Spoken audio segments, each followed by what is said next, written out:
Good morning, everybody. Hope things are going well for you. Most of my videos are going to be in the mornings, just so you know. I have a tendency to work a little better in the morning than I do any other time.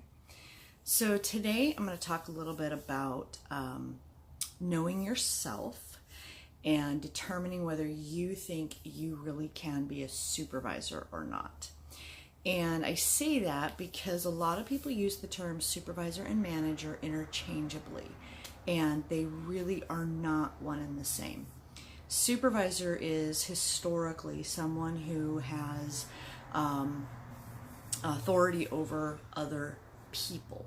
A manager can, while at the same time have authority of people, they can have authority, oversight, and expectations set for a particular program or a system or whatever. So they are not historically one and the same.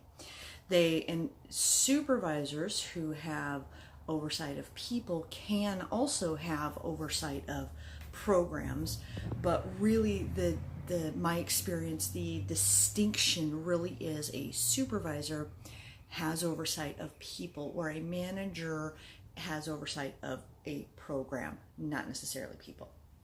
So if you're looking at positions, make sure you pay attention to those things to determine whether it's a manager or a supervisor. Are you going to have employees or not? Because if you're going to have employees, that's where you have to start having a conversation with yourself. Being a supervisor is not an easy world. I know a lot of people who are like, oh yeah, I could be a supervisor, no problem. I wouldn't have any issue with that. And that's when they find out that it's not as easy as they think it is. When you're a supervisor, when you have great staff, it's really not normally a problem. You have little things you talk to your employees about. You usually do groups. You joke a lot probably, or you really mesh well, and you guys get the work done. You get it done without any issues, and there's no problems. But a lot of times what happens is a supervisor comes in and they usually apply to a position where the employees are already there. So they get a role where employees are already in their positions, and the supervisor does not have the ability to hire staff.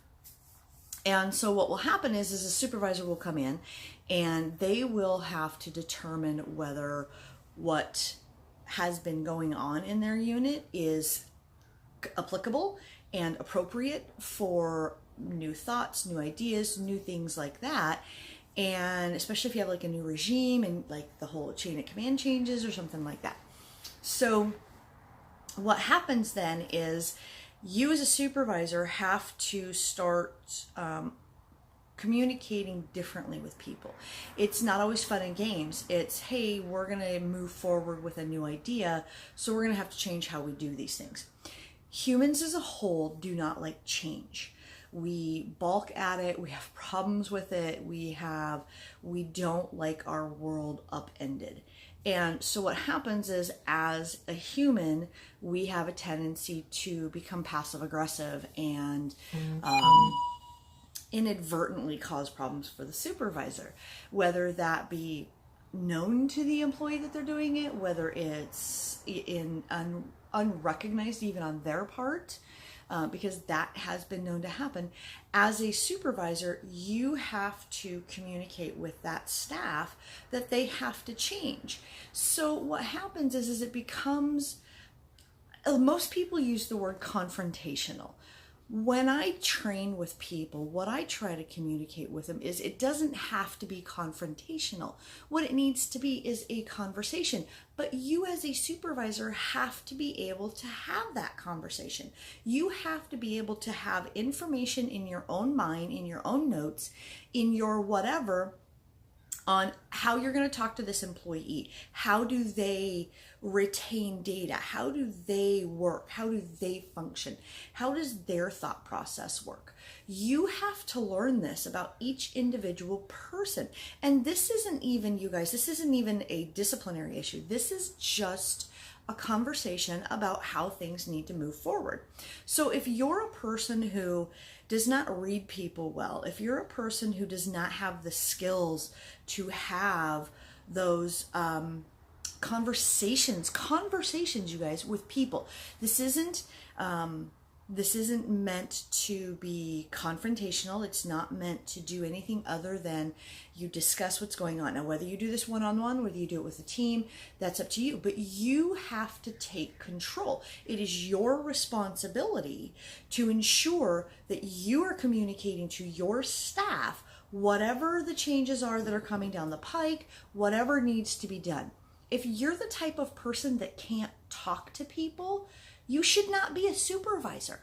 If you're the type of person who has a hard time talking to people, you should not be a supervisor.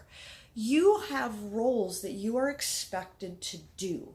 And as a supervisor, you have to do that. You have to talk to people. So you have to start looking at yourself. Am I the kind of person that can do this type of work? Am I the kind of person that can have conversations with people? Am I the kind of person who can articulate both business reasons, the why things change? Am I the kind of person that can understand why these things are occurring? Because all of that needs to be articulated to employees so that they have an ability to understand why things are changing. Again, we're humans. We don't like change. So you have to be able to have those conversations. Being a person who just comes in and you end up being a dictator, not exactly the best format to be dealing with employees. It historically causes problems. There's animosity that is created, and you end up doing headbutts all the way through your entire career then at that point in time. So when you're looking at these things, you really need to figure out whether you are supervisor material or are you management material, because those are two different things.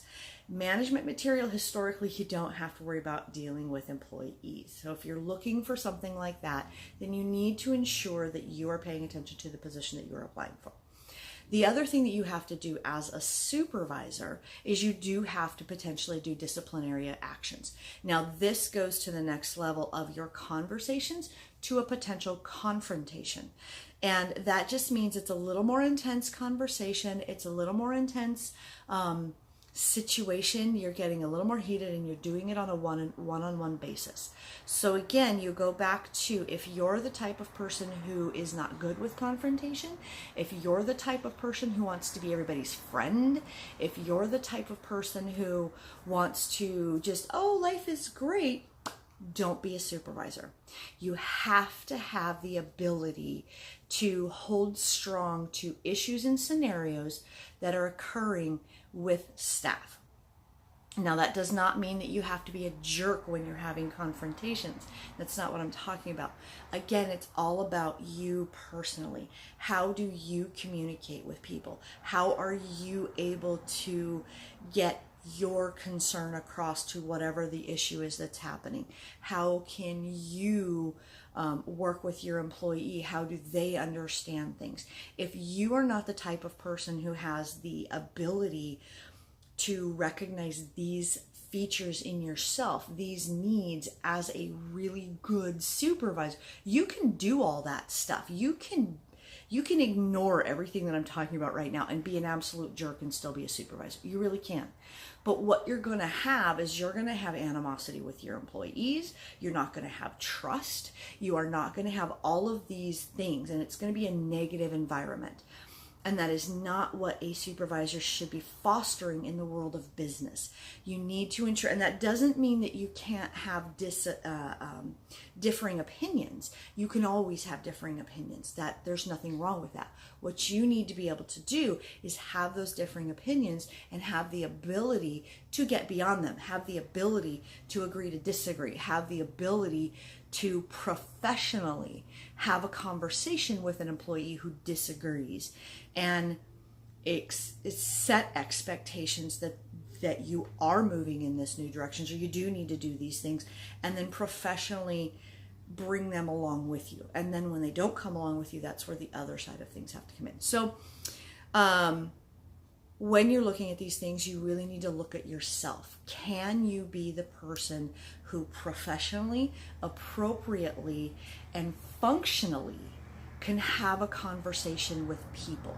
And if it becomes confrontational, because people get heated, we are human, can you handle that without becoming unprofessional yourself? Can you have this conversation without falling into your own negative responses, into your own, because again, we all want someone else's negative to us. We as humans automatically throw up our own defenses, and you have to be able to get beyond those defenses. You have to be able to recognize that your defenses are coming up, but you still need to be professional. So just some things to ponder about if you're thinking about being a supervisor. These are things that are not historically talked about. There's not a lot of training that I personally have seen on these things, not when it gets in depth. And we're going to get more in depth in these videos to kind of talk about what this stuff means. But I have yet to ever see a true conversation that really starts getting down into the depth of what being a supervisor really means. So first and foremost, look at yourself. What type of person are you? And is a supervisor role the role that's best for you as a person, that you're going to enjoy, that you are going to be able to manage, and that you are going to be able to functionally take whatever business that you're working for, take those people and help the business succeed? Because if you cannot do those things and do it in a manner that that does not foster animosity, because again, you can still do it and have nothing but a bunch of upset, low morale issues. Sure, it can be done, but is that really the best way to do it? So stop and think about yourself, understand what it is that's going to be expected of you, and then make that determination as to whether it's something that you're going to be able to do. And if you can, go forward, read the rest of these videos, or watch the rest of these videos, and set yourself up for a great career, because I have worked with some phenomenal supervisors over the years. I like to think that I'm a good supervisor. Not to say I don't have my issues, because I'm not perfect, but think about these things. Check yourself, figure out whether that's the right role for you or not. And if it's not, don't be a supervisor. But if it is, then learn how to be the best supervisor you can. And I'm hoping these videos will kind of help help you down that path. So have a great day, you guys, and I hope this is going to help you make some great business decisions for your life.